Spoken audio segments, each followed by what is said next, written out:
Channel beriman dengan logika sehat, channel edukasi Kristen yang diperuntukkan bagi setiap orang Kristen. Salam saudaraku, puji nama Tuhan. Kembali kita berjumpa dalam tayangan edukasi Kristen, tayangan yang dikhususkan bagi kalangan kaum Kristiani. Saudaraku, dalam tayangan kali ini kita akan belajar bersama tentang Elia mengalahkan kecepatan kuda, kuasa Tuhan di atas hukum alam. Kisah Elia berlari lebih cepat dari kereta kuda bukanlah sekadar perlombaan fisik. Ini adalah narasi tentang iman yang kokoh, tentang janji yang digenapi, dan tentang tangan Tuhan yang tak pernah gagal. Ini adalah kisah bagaimana manusia ketika dipenuhi dengan kuasa ilahi dapat melakukan hal-hal yang melampaui batas kemanusiaannya sendiri. Elia berlari bukan untuk menunjukkan kekuatannya, melainkan untuk membuktikan bahwa Tuhan Allahnya adalah satu-satunya yang berkuasa. Kisah Elia berlari lebih cepat daripada kereta kuda tercatat dalam kitab 1 Raja-Raja pasal 18 ayat 46, di mana tangan Tuhan bekerja atas Elia sehingga ia mampu berlari mendahului kereta Raja Ahab dari Gunung Karmel ke Yisrael. Perjalanan ini diperkirakan sekitar 30 km, sebuah jarak yang luar biasa untuk ditempuh dengan berlari, apalagi dengan kecepatan mengalahkan kereta kuda. Dalam kitab 1 Raja-Raja pasal 18 ayat 46, begini bunyi firman Tuhan. Maka berkuasalah tangan Tuhan atas Elia, ia mengikat pinggangnya dan berlari mendahului Ahab sampai ke pintu gerbang Yisrael. Dalam kitab Ayub pasal 9 ayat 25 menyebut pelari dalam artian yang umum. Kata itu diterjemahkan dalam bentuk partisip dengan arti lari. Dalam beberapa terjemahan dialih bahasakan menjadi pejalan kaki, penjaga atau kurir. Nabi Eli adalah seorang pelari. Pada suatu peristiwa Elia berlari sedikitnya 30 km dari Karmel ke Yisrael, mendahului kereta Raja Ahab. Ia melakukan hal tersebut karena kuasa Tuhan.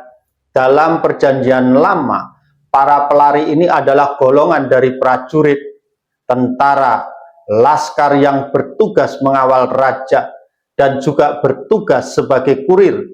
Para pelari bertugas sebagai pasukan pribadi, pengawal pribadi raja, kurang lebih seperti bodyguard, pengawal keamanan pribadi zaman modern. Dalam Talmud, khususnya kitab Menakot pasal 98a ayat yang ke-12, bahwa tindakan Elia ini merupakan bentuk penghormatan Elia terhadap Raja Ahab, di mana Elia menempatkan dirinya sebagai pengawal kerajaan Israel. Meskipun perilaku Ahab jahat, Rasi menambahkan, dalam tangan roh Allah Adonai, atau dipahami dengan roh kekuatan di hadapan Allah Adonai, memberikan karunia kepada Elia kekuatan berlari di depan kereta perang, sehingga Ahab tidak akan pergi sendirian, karena ia memperlakukan kerajaan dengan hormat. Dan bagaikan seorang pahlawan yang bergerak cepat, Elia mengikat pinggangnya. Tindakan ini disamakan dengan tindakan cepat atau secepat pahlawan. Dengan demikian tangan Tuhan menyertai Elia dan ia dipenuhi dengan kekuatan yang luar biasa. Ia mengikat pinggangnya dan berlari depan Ahab sampai ke pintu masuk Yisrael. Dengan kekuatan supranatural, Elia berlari di depan kuda-kuda yang berlari kencang untuk mengawal Ahab sampai ke rumahnya di Yisrael.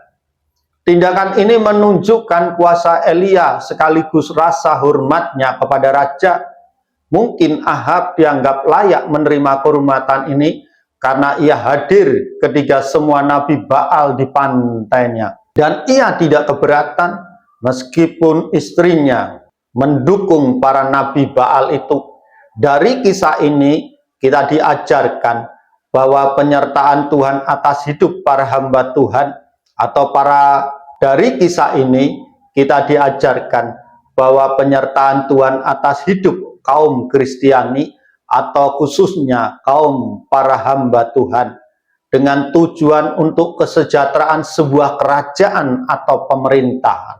Meskipun orang-orang yang ada di dalam pemerintahan berlaku jahat atau tidak sejalan dengan kebenaran dan moralitas ilahi, namun kita sebagai orang Kristen dan hamba-hamba Tuhan harus tetap bisa menjaga kedamaian, ketentraman di mana kita tinggal, karena tangan Tuhan menyertai kita.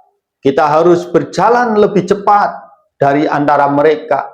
Kita harus menunjukkan sikap hormat kita kepada pemerintahan, kepada kerajaan di mana kita tinggal, meskipun orang-orang yang ada di dalamnya berlaku tidak benar dan melanggar moralitas ilahi.